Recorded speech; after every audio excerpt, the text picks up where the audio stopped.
Hello and welcome to another retro review. So this is Ragman, the Tattered Tatterdemalion of Justice. I didn't care too much for that nickname. I just prefer Ragman. But yeah, this is a character created in 1976 by Robert Kanigher and Joe Kuberts, and it is a character that has basically been forgotten by DC. We did get a small miniseries in 2017, but that was back when DC was basically doing comics on every single character that they had.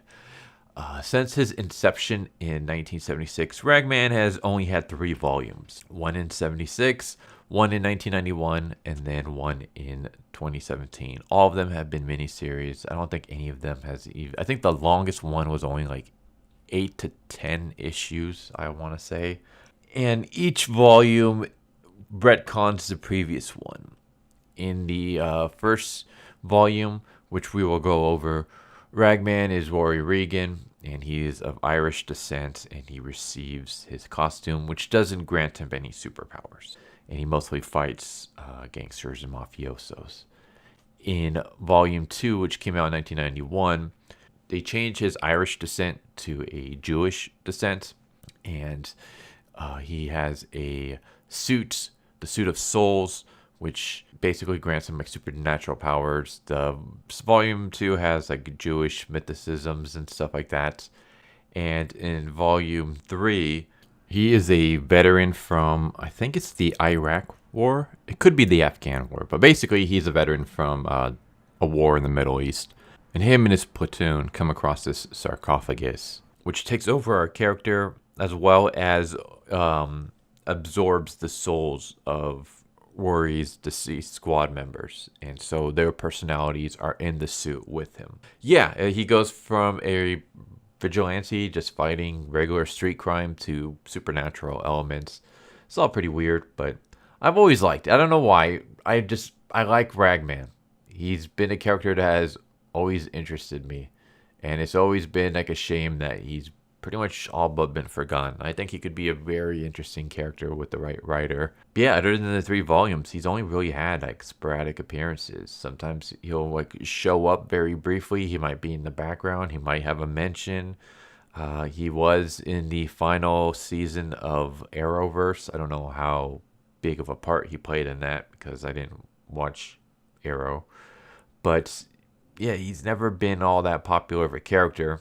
But I think that's just because he hasn't been given a chance. So let's discuss him today. We're going to discuss the first volume, which is a 5-issue miniseries. So let's get into it. I will say that this cover is awesome. Like I like the gangster falling to his death with the rags and clothes tumbling down after him, while the Ragman watches on. And this is actually a scene straight out of the story. So in this issue, we see a man playing a game with a little girl. He tells her, if you can bounce this red ball to that man in the red car, I'll give you a quarter. And so she does so, and the ball explodes. And the little girl is injured. She's hospitalized, but thankfully she will make it. The man in the car obviously is dead. And then the 2 gangsters immediately try to rush away. And they see something moving in the alleys. He's like, it's just shadows in a pile of rags and rubbish, but they shoot at it anyways, just to make sure. And then they start climbing up the ladder to get to the rooftops. And that's when we see our very first appearance of the Ragman. The Ragman has this really interesting suit that is kind of looks like almost like a quilt, and he wears a kind of creepy goblin hood with a tattered cloak, and I love the writing in this. From the sun-speckled gloom emerges a strange and startling figure. Man or myth, shadow or substance? Does the eerie mask conceal the face of a leering gargoyle or a bleeding human? Did the killer's bullet strike home in frail flesh and shattered bone? Only the enigmatic eyes gleaming in their mask slits can reveal the astonishing truth of Ragman. Ragman chases after the 2 gangsters. He jumps on them on the rooftops. We get a fight where they try to shoot at him, But he uses his cloak to kind of hide where his body is. So they end up shooting his cloak rather than his torso. Eventually, he kicks one of the gangsters off, and the gangster starts falling to his death when Ragman grabs him. But he grabs him by his sleeve rather than by his arm, and eventually the sleeve tears and rips, and the man slowly falls to his death. The Tattered Tatterdemalion watches dispassionately as the killer hurtles down, down, down. Torn clotheslines wrap their washed shrouds around the falling body until it halts abruptly on the ground below. And that's where we have the scene that we use for the cover. And so eventually the Ragman returns home, and home is Rags and Tatters Bought and Sold, which is a pawn shop that was owned by his father, and now it's owned by him. It is a shop that helps the neighboring citizens in the sense that this is a time where life isn't good for these people. They don't really have money to survive. So they come in and they sell their items to him. Some of them sell very important things. Like one man sells his violin. And it's a violin that he played on the NBC Symphony Orchestra. It means a lot to him. But he can't play it anymore. And so Rory Regan, who is our character, he's the man behind the mask. He tells the old man, like, hold on to it until you're ready to redeem it. Here's some money. A boy comes in with the baseball. This is probably like the best item that he gets. It's a baseball with the whole Yankee team signed. And Rory pays the little boy. A woman comes in with a bird cage and says that her canary flew away and she can't bear to see the empty cage. So he says, I'm sure your canary will come back. In the meantime, I'll hold on to this cage for you. Here's $20. So he kind of has a bad business plan in the sense that he never sells any of the items that he has. Or at least we never see him sell any of the items that he has. Instead, he takes other people's items and he pays them. But rather than selling them, he holds on to them until they're ready to come collect it. So maybe they pay him back when they're ready to come collect, or maybe he just gives it back to them for free. But eventually his girlfriend Betty shows up, and it's always Betty. I don't know why that name is always used for these old comic book characters. But she is a journalist, and she wants to get Rory out of this place. She tells him, like, this place is a junkyard. And I mean, it literally is. He literally lives in a junkyard. Like, you're never going to make a name for yourself. You're never going to, like, this isn't the life that you should have. You should go out and actually do something with your life. And he turns it down. He's like, this is what my father did. And, like, I'm helping people. And that's what I want to do. And so she's like, oh, you're hopeless. And she leaves. And that's when we get our backstory with Rory. So Rory lived with his father. His mother died when he was young, and so it was just his father to raise him. And his father ran the pawn shop. And I believe at this point in time, the pawn shop was pretty much nothing more than a wagon being carried by a frail-looking horse. And he would ride around the town, saying that he's collecting rags and junk if anyone has any to sell. And people would dump their garbage on him. And, of course, Rory would be upset, but his dad would tell him, like, don't worry about it. Like, they're only doing this because they've been stepped on, and they need someone else to step on to make themselves feel better. And there's no one lower than a junk man. Don't worry about this. Just let them do what they gotta do. I promised your mother on her deathbed that I would get you out of this, that, I will give you a good life, and I'm going to keep that promise. One of these days we'll make it rich. Of course, the years go by. More and more junk piles up until eventually it's the junkyards behind the rags and tatters. And Rory ends up going to Vietnam to fight in the war. Comes back, and one night his dad and his dad's 3 friends are just chilling, drinking beers. And we get introduced to these 3 friends. One of them is a former strongman from a circus.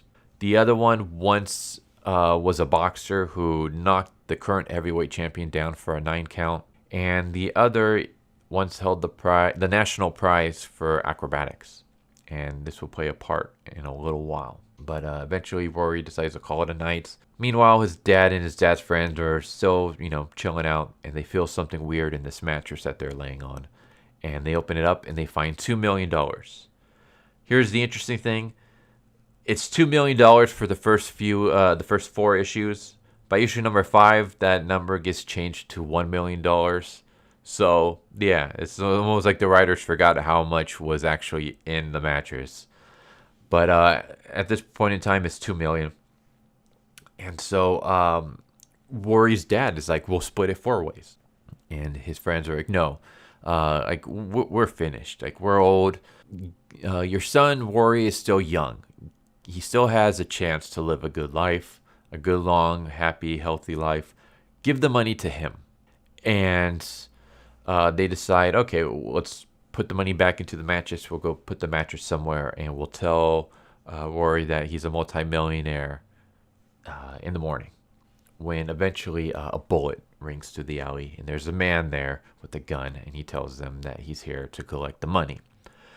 But before anything can happen, he gets shot, and he dies. And there's another man, or actually there's 2 men with guns. And the 2 men are the 2 men that we saw earlier who gave the red ball that exploded to the girl.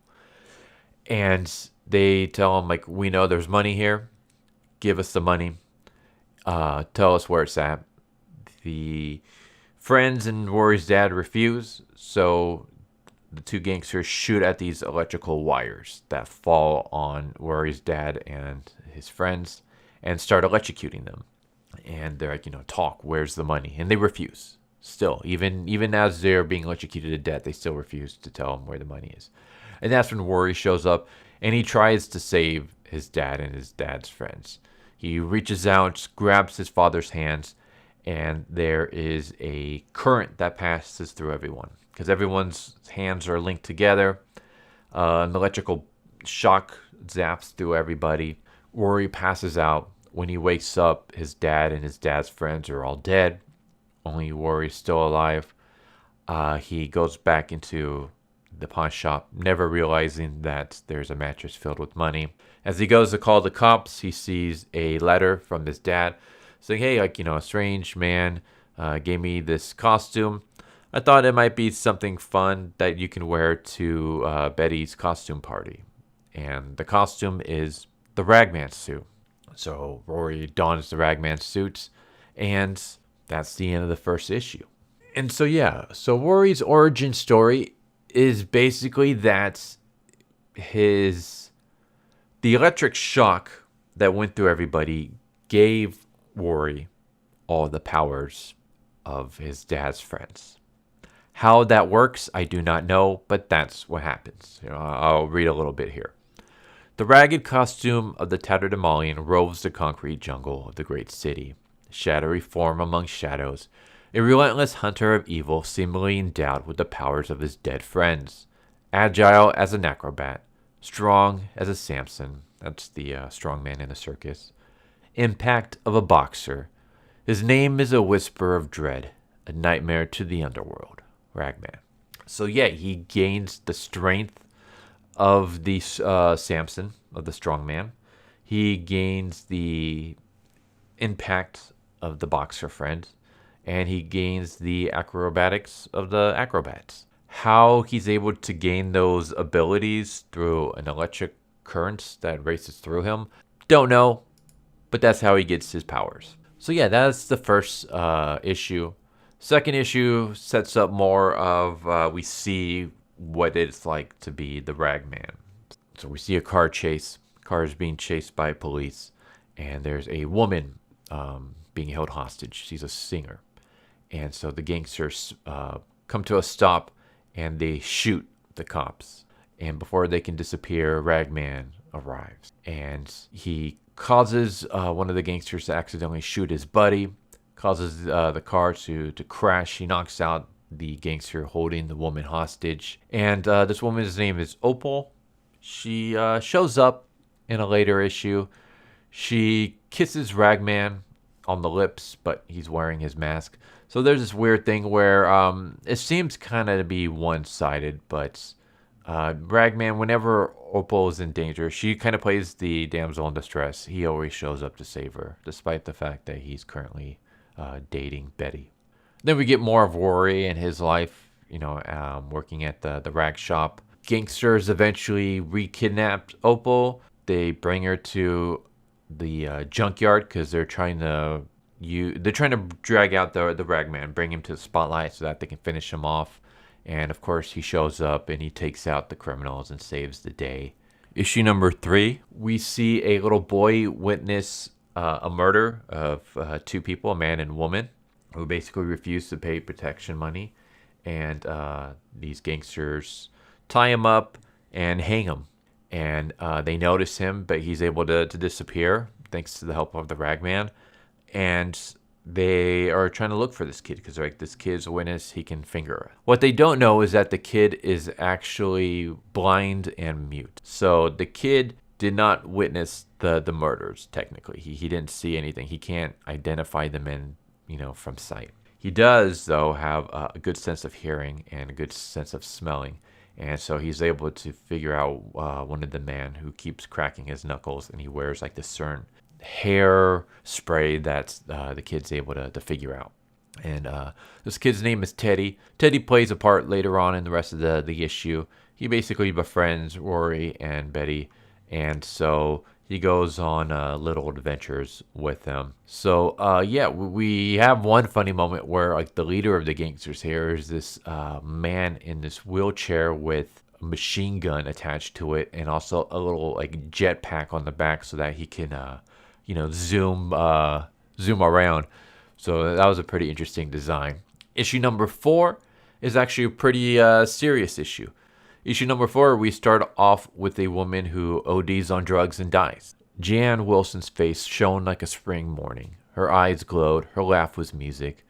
Then the contents of a little white envelope lifted her to the clouds and toppled her into suffocating quicksand. So she ODs. She dies. And she is just one of many people that have died from this new drug. And so the drug dealers decide to try to dump her body into the river over a bridge. And the ragman shows up and they flee. But he takes her body to the morgue. And here's that. Yeah, the cops are stumped. They don't know what to do. They don't know how to find out where these drugs are coming in from. Like they have no idea how they're getting inside. And then later on, Rory and Betty take Teddy and the rest of the kids from this orphanage, because that's where Teddy lives. Teddy lives in an orphanage. And he decides to take them all to Funland. And they go on, the rides and things like that. And as they're on their way back, Funland is like this little tiny island just off the coast of the city. And so they're on their way back to the city on a ferry. When this teenager, he takes some drugs, he's stoned out of his mind, and he falls off the ship. And even though Rory jumps in to save him, it's too late. The boy, like the current, pulls the boy under, and he drowns. And so Ragman decides to show up at Funland because he's like, how did this kid get his hands on drugs? Yeah, we find out that the drugs are coming in through Funland. It's actually pretty interesting how they do it. So Funland has this, one of the attractions are these like mini subs. It's kind of like the little submarine at Disneyland that just kind of goes around in circles and stuff. But one of these subs is able to go off the track. And so it goes off the track and goes out into international waters where it scoops up or picks up the drugs. Then it comes back, delivers it to the owner of Funland, who then distributes it into the city. And then we have the 5th and final issue, which deals with, it's kind of like a recapping of everything that we've read. And we see the gangsters, the return of the money. Basically, throughout all these issues, Rory never figured out that the $2 million is in this mattress. It's mentioned multiple times, but Rory keeps walking past the mattress without ever realizing that the money is inside because his dad was never able to tell him about the money before his death. So this is the conclusion to that little arc. So we see Ragman stopping criminals at night, running the junkyard pawn shop during the day. We get these gangsters who want the money back. Like they know that the money is hidden somewhere in the junkyard, but they don't know where. And so one morning, Rory goes out and he's checking out his junkyard and he sees an old man there. And the old man's actually using the mattress filled with money, but the money is safely hidden in the mattress. Rory gives the old man some money to buy himself some food. That's when Betty shows up with Teddy, and the homeless old man befriends Teddy. And then later, the gangsters, they realize that, all right, the money's in the junkyard. But every time we try to get to the junkyard, Ragman shows up. So we gotta keep Ragman busy. Well, we know Ragman has this thing with Opal. Like every time when she's in danger, he shows up. So let's kidnap her. So they kidnap Opal. Then, of course, the Ragman shows up. He saves the day. Opal, though, gets shot in the process, and Ragman has to take her to the hospital. And as this is going on, the old man is kind of starting to freeze. His fire that he's built in the junkyard is dying down. He tells Teddy, hey, can you find some paper and, put it on the fire, keep the fire going before it extinguishes. And Teddy is blind. So as he reaches around and he discovers the $1 million, it's $1 million now. It was $2 million in previous issues. He doesn't realize that it's money. So he just thinks it's regular paper. So Teddy grabs all the money and throws it into the fire. And he does so as one of the gangsters shows up and sees the money burning. So he rushes in to try to get the money. The Ragman stops him and takes him to prison. Meanwhile, the old man and Teddy sit by the nice fire, all cozied up, never realizing that they just burned $1 million. Yeah, there you go. There's Ragman Volume 1. So that kind of bummed me out. It was like this whole time, like his father literally ended up dying for nothing. His father died because he didn't want to give up the money that would get his son out of this poor situation. And in the end, a blind mute kid ends up burning all the money without realizing it. Yeah, the writing for Ragman is really good. It's like poetic when it comes to its dialogue. I love the descriptions and stuff. The character itself is interesting. I like the Worry character. I like Ragman. I like just the whole... It's like a throwback to the old comic book heroes where there was no supernatural. They would have like a weird origin story, and then they use their new powers to go fight crime, usually gangsters and mafiosos. Like this was written in the 70s, but this could have easily been written in the 30s, 40s, 50s. Like it has that feel to it. And eventually they would drop all that to bring in some supernatural abilities and stuff like that. So everything here gets retconned in Volume 2, and then everything in Volume 2 gets retconned in Volume 3. But there you go. There's the Ragman. The original Volume 1, came out in 1976. If you can track it down, I highly recommend giving it a read. It's only 5 issues. That's the sad part about all the Ragman stuff. They're always miniseries. They are never ongoing stuff. And it's always a shame, because I always feel like Ragman kind of deserves more love. Like, there's a lot of interesting things that you can do there. Even the new, retcon versions have interesting elements. Like, in the 2017 version, he's a soldier who's the only surviving member of his squad, and he is cursed with this suit that has multiple souls from different people trapped inside of it. Some of them being the people that he fought alongside with. So his brothers in arms, their souls are trapped in this suit that he's wearing. And so they can communicate with him and stuff like that.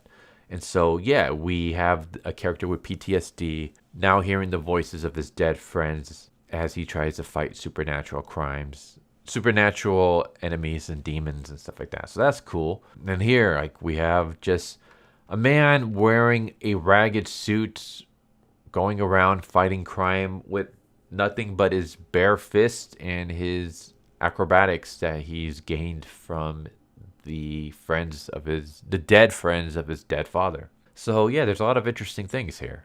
And yeah, it's just a shame that for some reason, I don't want to say it never took off, because I think it was always planned to be a miniseries, but you can correct me if I'm wrong.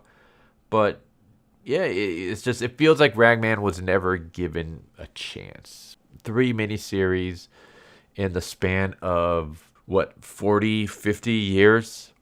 I mean, that's not really enough to kind of gather a following. But there you go. There's Ragman. Hopefully one of these days Ragman will get the love that he deserves. But I hope that you enjoyed the video. So yeah, I was thinking maybe doing more videos like this. Not just retro reviews, which I would love to do more of. I've done plenty in the past, but I would like to do more in the future. But reviews for forgotten characters. Whether it'll be characters that were once really, really popular and now aren't as popular, like the Shadow, or characters that never really made it, like Monarch Starstalker. I did a video on that character. Basically, he only had like the one issue. I think he might have made an like appearance or two, but that was pretty much it, and he never took off. But I've been thinking about maybe doing reviews on stuff like that. Just forgotten characters that either were once big and now no one knows about them, or they just never took off in the first place. Maybe they had one issue, maybe they had a mini series, maybe they had one volume, and then that was it. And they just kind of floundered and died, and now no one knows about them anymore. If you would like to see stuff like that, let me know. And if you have any recommendations for characters that I can do on, like whether it's characters, like I said, that were popular and now are not anymore, or characters that just never took off, let me know. And if I can track them down, maybe I'll do a review on them one of these days. But with that said, I hope you enjoyed the video. I hope maybe you will grow to appreciate Ragman and check out some of his stuff. And yeah, it's a character that deserves more love than he's got. But yeah, I hope you enjoyed the video, and I hope to see you next time. Take care. Later. So what'd you guys think of that video? I hope you guys enjoyed. If you guys haven't already, please subscribe, hit that bell for a notification, leave a like if you enjoyed the video. And if you didn't enjoy the video, thank you for watching it this far, and I hope the next video is more to your liking. Feel free to check out the playlist that you guys see, and I hope to see you guys next time. Later.